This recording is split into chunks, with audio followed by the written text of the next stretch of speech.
something happened to me late 70s when I was just a teenager. 17 years old. I've been holding a lot of this in for my lifetime. I had moved from, in Wisconsin, I had moved from a small town, last of 6 children, and moved to a big city with my parents. Everyone else got married off. I was still in high school.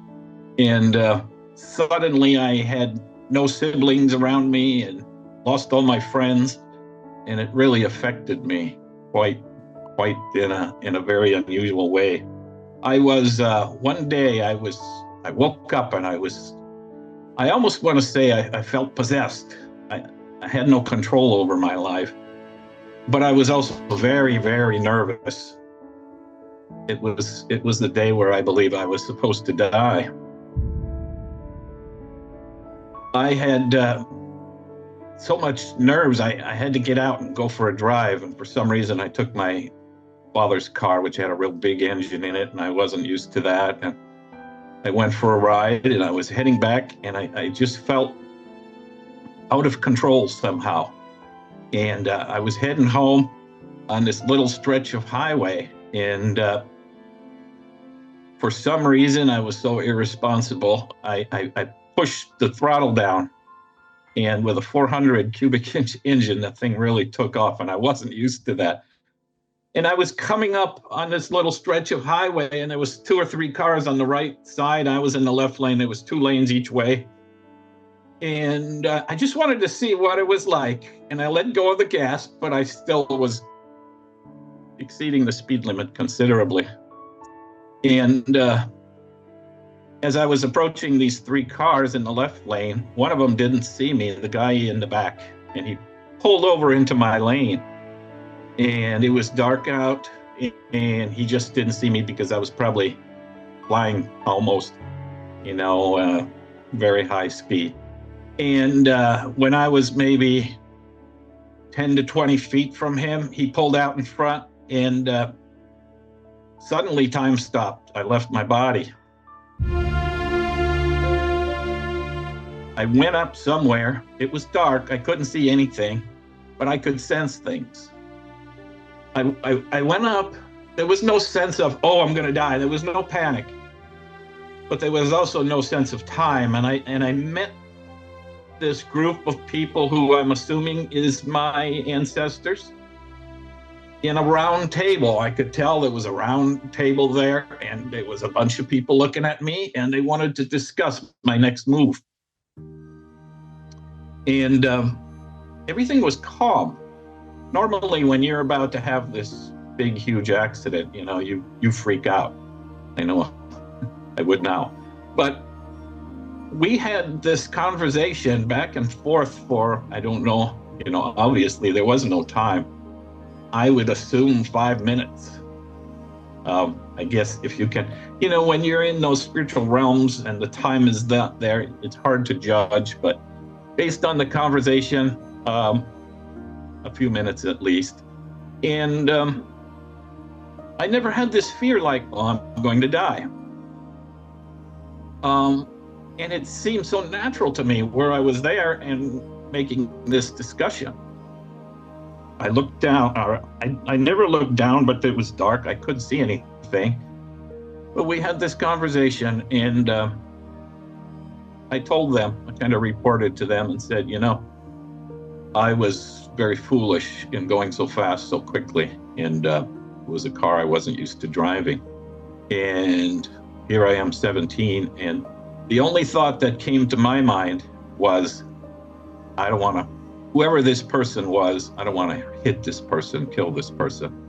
I didn't care if I died because it was my own fault. So we discussed what we could do, and there were oncoming cars. It was a grass boulevard and oncoming cars on the other side. So I thought, or we talked about, if I cut over there, what's going to happen? And I knew that at a high rate of speed, I couldn't have stopped on the grass peacefully.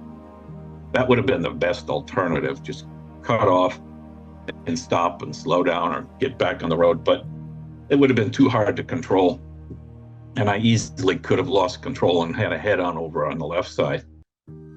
And I knew that at my rate of speed and this other person's was so much slower that collision would have been either fatal for both of us or myself or just him, I don't know. And I just kept expressing to this group that I didn't want to kill anybody. So I don't know if it was myself or it was sort of, I had talked to several, but there was one kind of a spokesperson up here in this roundtable and kind of, agreed or disagreed with me. I don't know if it was his idea, but we discussed it. And I said, well, there's a chance that if I go back down there and immediately cut to the right, there's a chance I could miss him and land in this big grass field and prevent everything. And everyone seemed to agree. It was unanimous. Okay, let's try to do that. All I remember is these words, okay, I'm ready. And boom, I was back there and my hands were ready like this to quickly cut to the right. And I was able to miss everybody and shoot off the road. It was, the field was a little bit below the level I was at on the road. So there was a period there where I went off the road and was kind of in midair. And of course, after I made that turn, I had no control over the vehicle, obviously. But it felt like there was this kind of guidance that I was able to land the car kind of like an airplane, even though it was sideways because I went off at such an angle. But there had been rain shortly before, and the grass was wet. And so I land sideways on the grass, and I just started sliding.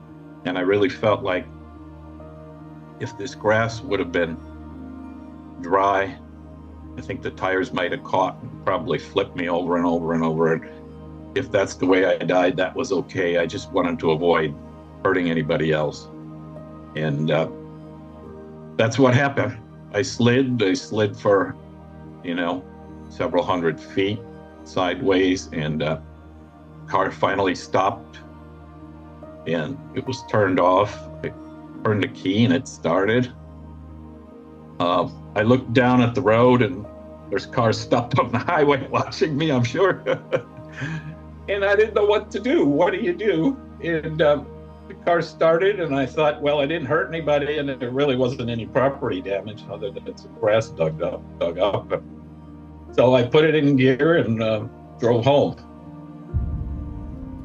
And if we can understand the true meaning of why we're here, we wouldn't feel the way we do or have the attitudes that we have towards heaven or believing in God. And there's a lot more to just believing in God. But if we can understand that God has got the same feelings that we have, that multiplied by 8 billion, he's sort of in a position to be pitied because we are causing him pain when we cause others pain. So I think it's an amazing time to be alive. And I think God is helping us to overcome our internal ignorance right now and sort of behind the scenes. There's a lot more. Because if we look at this world right now with the war in the Middle East and in Europe, so many things, it looks almost hopeless. But I set my entire life to try to find a way to comfort this creator, and I finally am feeling like there's a way, if enough people can do it, we can fulfill that original blueprint, and we can embrace that divine nature that we have. We can erase that and get rid of that fallen nature that we have. Enough of us can do that. God can feel comfort and be liberated. So I feel like that's how it's all happening right now, this last 100 years.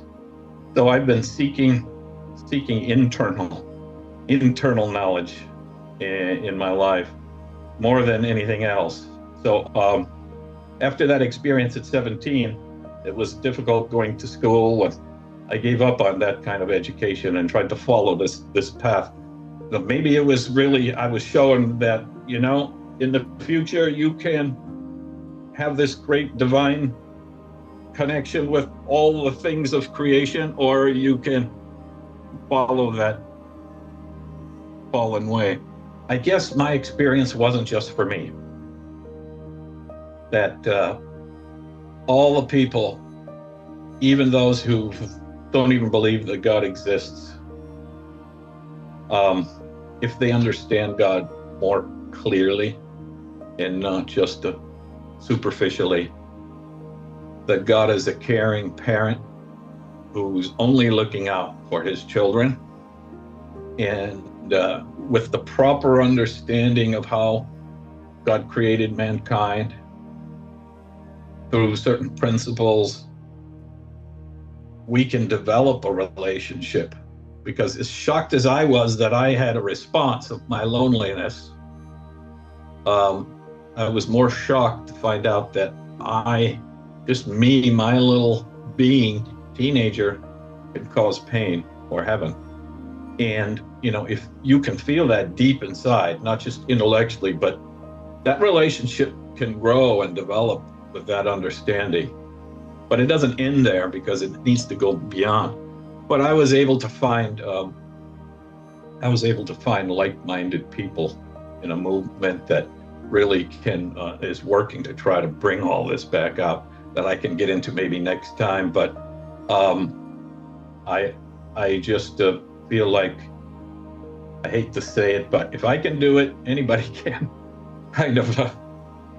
So we have all things were created with dual purposes. We have our individual purpose of our life, and then we have a purpose for the whole, you know, contributing to society. And I felt like if we could, at each crossroad, we could follow the unselfish way and go to help others and serve others, we can find happiness in our own life. And if we come to that decision and we follow the selfish way, well, then it's only going to pull us down and make us unhappy. But when we live for others is when we can find true happiness in our life. And finding that balance between the two is really the challenge. It's sort of like work. You can work and make a lot of money for your company and spend all your time, but your kids are home and they don't even know their parents. But if you can find that balance of making that money and providing for your company and having a relationship and a great family, you know, that's where happiness comes. So always choosing the whole when it comes to more universal, not selfish corporation stuff, you know, profits. Choosing the unselfish way and serving and living for others is where you can find that happiness. And then when the whole is taken care of, the individual is too, because the individual purpose is included in the whole. That makes sense.